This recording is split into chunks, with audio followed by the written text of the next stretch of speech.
औज़ुबिल्लाहिमिनश्शैतानिर्रजीम बिस्मिल्लाहिर्रहमानिर्रहीम।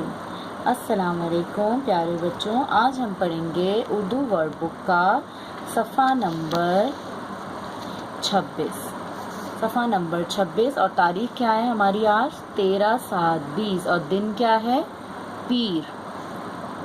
कलीदी अल्फाज यानी हेल्पिंग वर्ड्स, मददगार अल्फाज, ऐसे अल्फाज जो हमें जुमला बनाने में मदद करते हैं हमारी। पढ़ें और लिखें। मैं, आप, हम, सब, हूँ। ठीक है, ये सारे नीचे लिखेंगे इसी तरह से अल्फाज। ठीक है, मैं डैश हूँ, किसकी पिक्चर बनी हुई है? मैं लड़का हूँ, किसकी पिक्चर बनी हुई है? ये लड़की, मैं लड़की हूँ। हम सबके पास कॉपी है। मैं फौजी की पोती हूँ। ये रिवीजन पेज है हमारा, ओके। हम पीछे कर चुके हैं प्रीवियस ईयर में। ठीक है